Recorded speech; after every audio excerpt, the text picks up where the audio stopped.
What's up, guys? Welcome to the Outer Nexus. So this is a little more of a serious topic this time around. This morning, May 7th, India responded to Pakistan with a retaliatory strike inside their territory, I believe the Kashmir region, and killed over 20, I think, civilians in response to terror attacks from Pakistan. Earlier ones that killed about 30 people. Yeah. And we're gonna both of these countries are nuclear capable. And we're gonna kind of dive into this conflict a little bit and see the history of it. But this conflict is so ingrained into India and Pakistan's history at this point that they actually have like these crazy border ceremonies that are just for show, and they actually have like an audience, like the crowds of people will watch this. It's an actual show. I'm just gonna pull this up. We're gonna watch a good chunk of this because it gets pretty entertaining.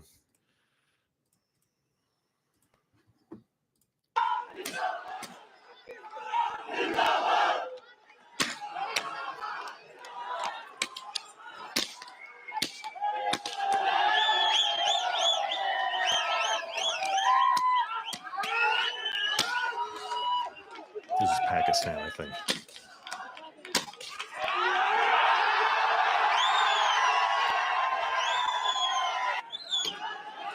It's kind of like a WWE take on, in a way. It's supposed to be showy, yes. Yeah.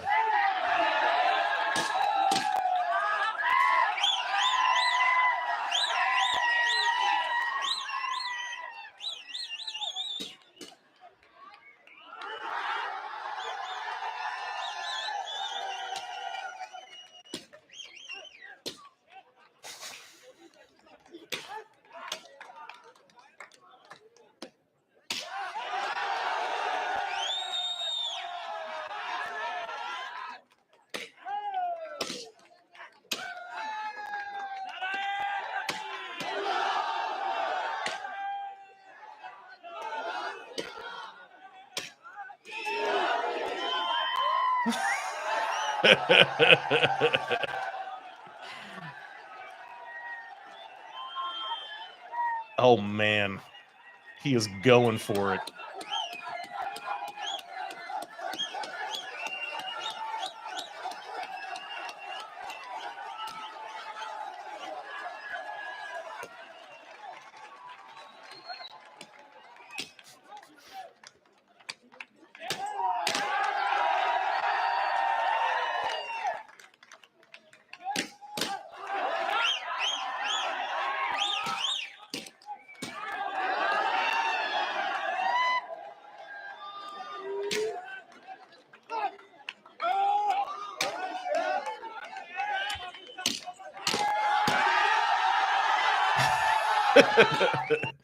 All right, so that just kind of keeps going on like that for a bit.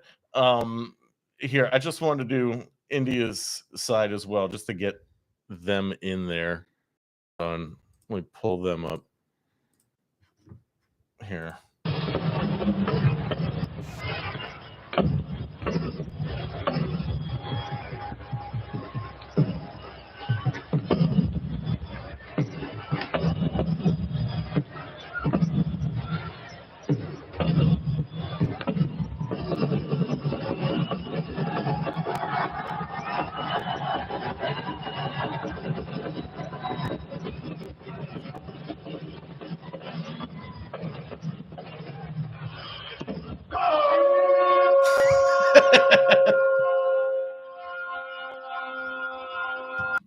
All right, so that just keeps going on for about 4 more minutes or so.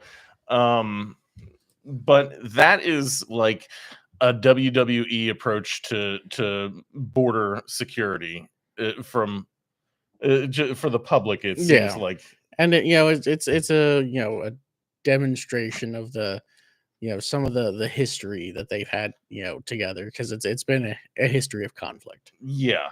And it's almost like the ultimate silly hat club. You are not going to make it there. But here's this New York Times article. Let's go over it for a little bit. India and Pakistan may have an off ramp after their clash. Will they take it? The question now, analysts say, is whether the two sides will claim victory as Pakistan asserts that it downed Indian jets and gouges the toll of India's strikes. Wow,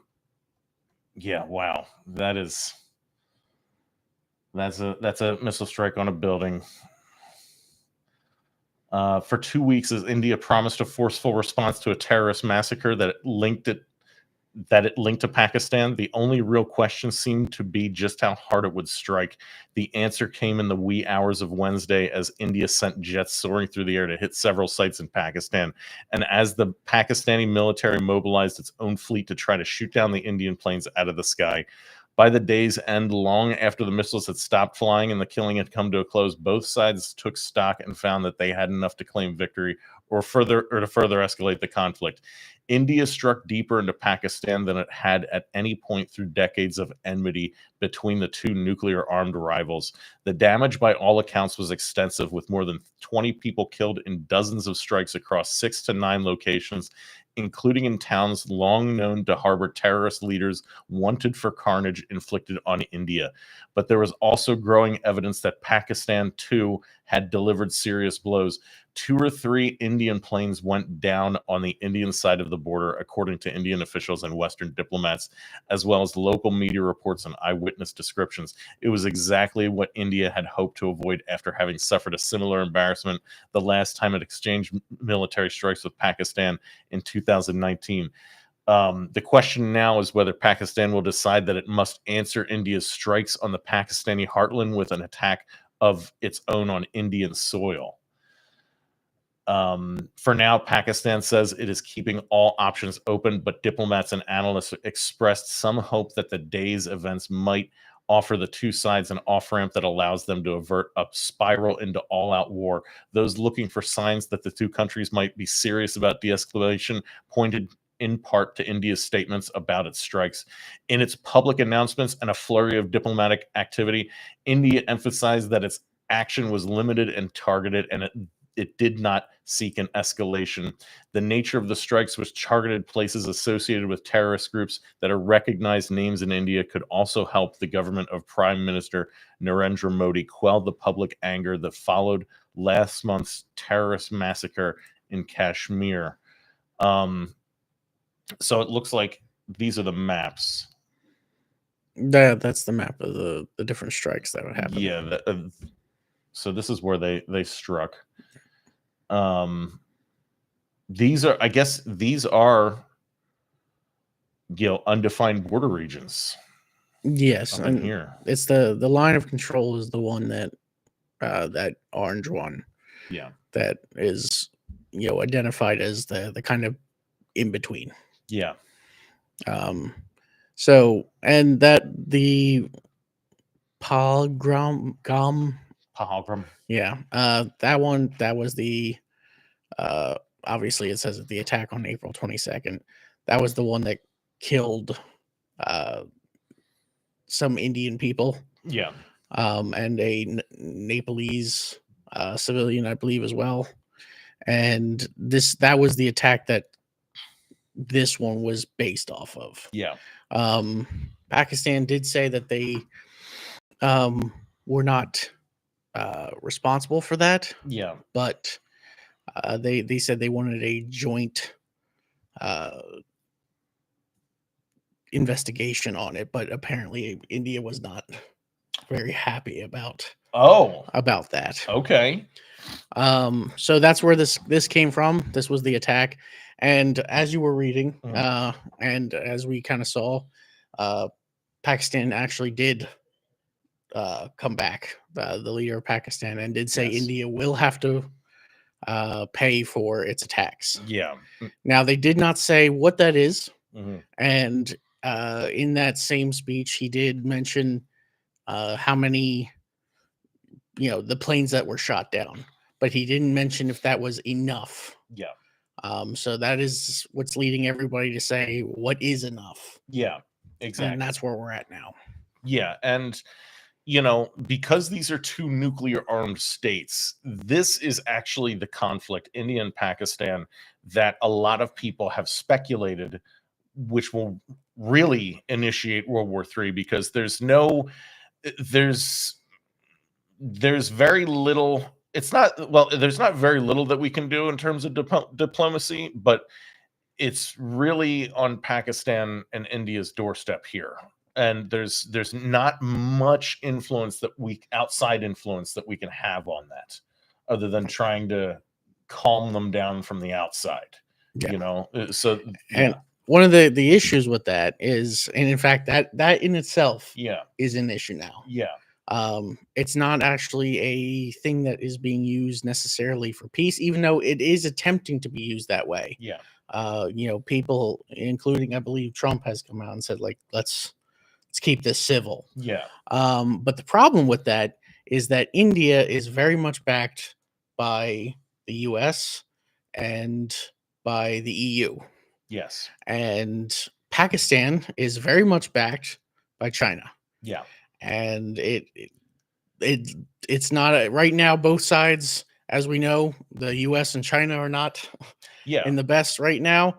So this is one of those things where both sides could kind of push this as a separate way of getting back, and that is being talked about as like a proxy war. as a type of proxy war. But that's one of the things, is some of the other countries are saying basically, let's see how they handle it without getting us too involved or China too involved in this. And it's something we see a lot, even in fiction. Like, I think even in the Matrix, they said that there was some nuclear exchange between these two countries, but it's used a lot in various science fiction and things like that. Like, this is one of the avenues into nuclear war and a kind of fallout scenario. But the fact is, I don't think we are going to see that kind of escalation, simply because of the nature of drone warfare now. I think it slows everything down. Unless they do outright just missile strikes on each other. Well, which I just don't see that happening. I don't necessarily see that happening either. And the problem with a lot of those large scale attacks is, like, one of the things India did when it attacked those different regions that we saw is they came out and they were like, the reason we attacked is because we knew that in these areas there were basically what they would consider insurgents that are very anti India and basically terrorists. And they said we tried to hone these in on specifically those areas and avoid as many civilians as possible. And granted, to Pakistan, that's just a terrible excuse, but that's what India said. And in that vein, it depends on what basically what Pakistan is going to do in retaliation. And the president of Pakistan just came out a couple minutes ago and said that there will be some sort of retaliation. But I can't see this escalating into nuclear conflict just from the kind. My angle on this is that there is a ton of fronting going on, as we can see at the border. All of these displays of showmanship now they did do missile strikes. They did actually kill people. That did actually happen. But to take it to the nuclear level is a step beyond, because things that are happening. If you did that, you are the bad guy. Like, there's in the world that we live in today, all sides are going to look at that and be like, why? Or it just gives them a ticket to immediately call you the bad guy. And that's the problem, is now it's like, oh, now you can't really be the good guy anymore. And everybody could just jump on you as soon as you use that nuke. everybody could just jump on you as you're the bad guy. Yeah. You know, the idea that it would need to be some sort of retaliatory strike. It's like, what would be the retaliatory strike to use a nuke for? You know? Yeah. Well, that's the problem. Like, there isn't a good time to use one. Yeah. Not anymore. Mhm. Like, when they were first being, developed, Yeah. it's like, this is the one strike that we need to That's end it. all other strikes. Yeah. In fact, it would save lives because it's one strike and it's done. Yeah. And the conflict ends. But now I don't think it's looked at that way. No. Not at all. No. And I think the nuclear option is basically disregarded now in favor of things like drone warfare. And I think that's what we're going to see here. It's going to be, in my opinion, this might drag out as some sort of proxy war with, just the slow slog of drone warfare, maybe that we've seen in Ukraine. I have a hard time imagining that it's going to get as bad as Ukraine, though. I think they're going to resolve this within the next couple weeks to a month or so. Yeah, and I mean, we'll see what Pakistan continues to say about this. Basically, they have the next move. Yeah, but with the drone warfare, I mean, we're providing them as many of the drone assets that we can for India. Yeah. And again, China's providing Pakistan with their drones. Yeah. Now Pakistan's isn't as up to date as ours. Right. But they're the thing that people don't realize about Pakistan is that they have a very elaborate intelligence agency for the kind of country that they are. I mean, they actually have a very high population considering their size, but their intelligence operations are pretty extensive and capable for what kind of country they are. And I believe Osama bin Laden even was living there for a while in while he was like fleeing the Middle East, right? I'm not sure, but Okay. Yeah, I think that was the case. Yeah. Wouldn't surprise me. And like I was about to say too, and it's right in the vein of what you were getting at, is their drones may not be as advanced, but they also don't have to be. Yeah. Like you said, their intelligence gathering is pretty good as is. Yeah. And really, while combat drones are a thing, really they're more going to be used for surveying, scouting. Yeah. That type of thing, which you don't necessarily need the most advanced drones to do. Yeah. So it'll be interesting to see how this plays out.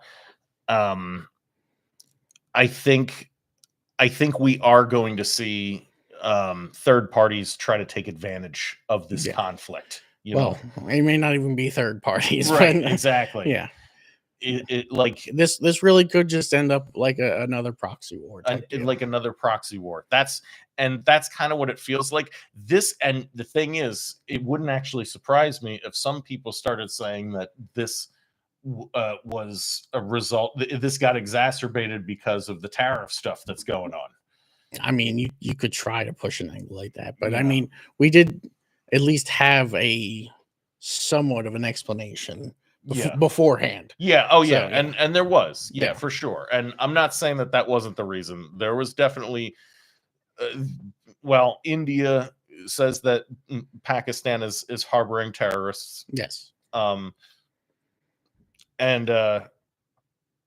But it seems like Pakistan is on Team China and India is on Team US EU.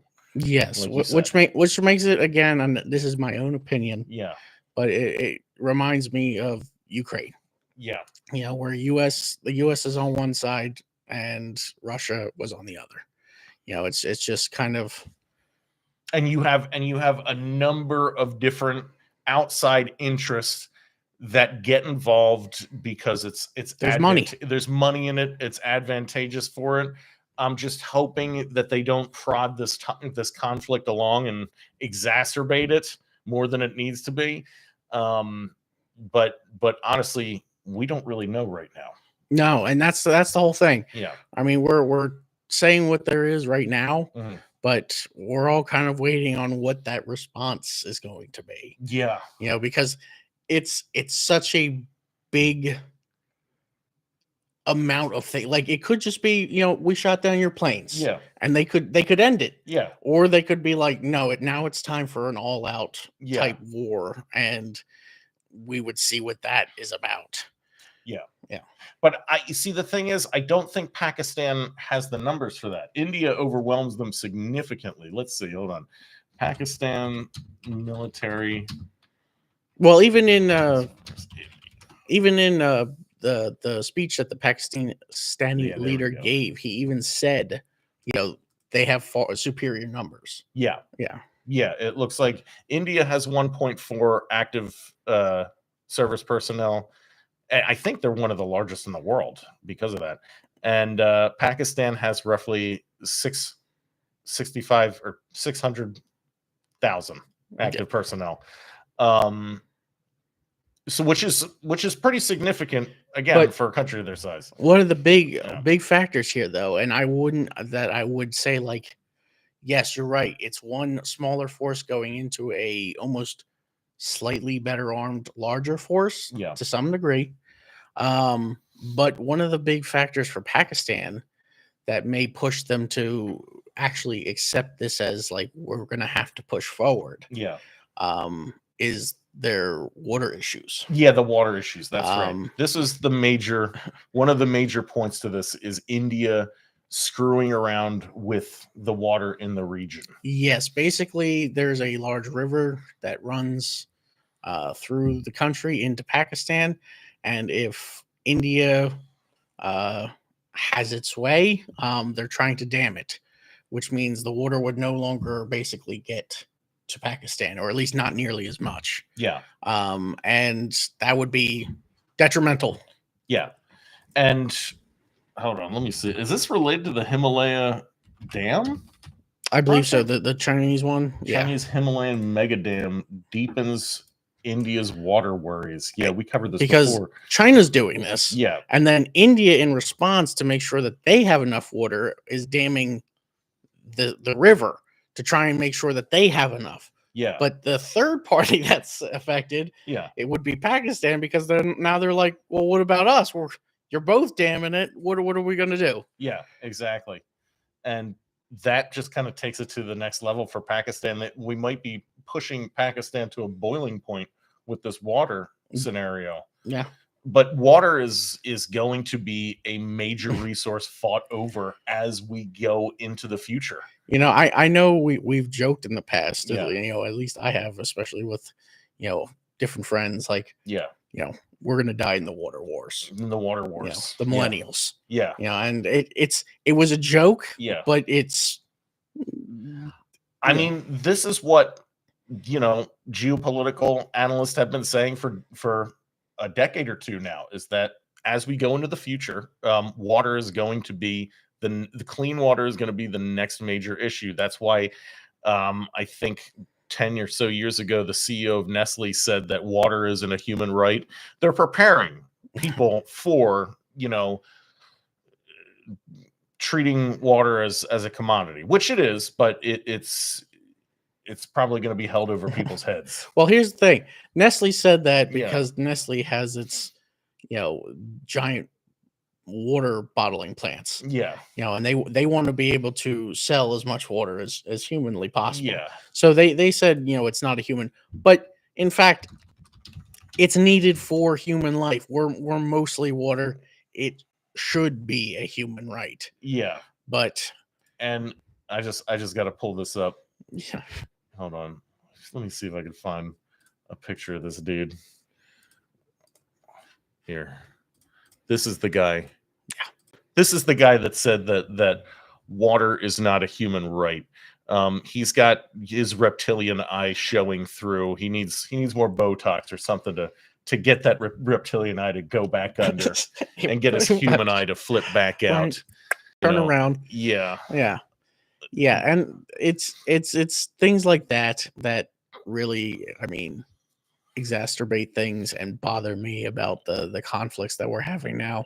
Yeah. Where it's like, water is not a human right. It's like, that's like food, shelter, water. It's literally part of like the the 3 things you need Yeah. to like survive on any minimal basis. Yeah. And you're like, nah, water's nah. No. And of the 3, that's like the one you can do you need that one the most. The most. Yeah. Absolutely. So it's like, oh, and then this gentleman comes up and Yeah. it's like, nah, you don't need that. You don't need that. Yeah, He let me winks at sell you. it to you.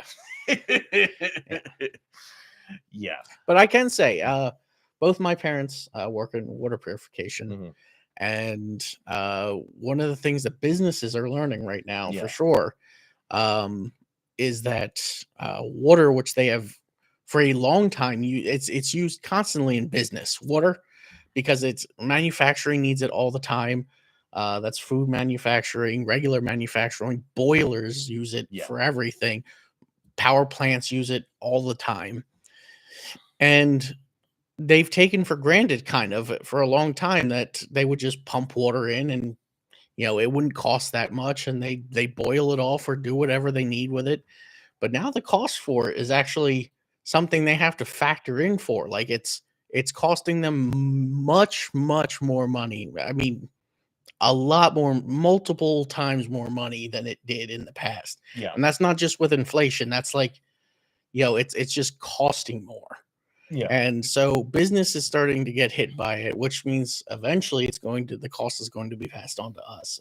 And we're going to start seeing more things with water being, more expensive. Yeah. And that's interesting that you brought that up. How much water is used for other things that we don't think about. Yeah, it's used in a lot of things. Yeah, and it makes me think if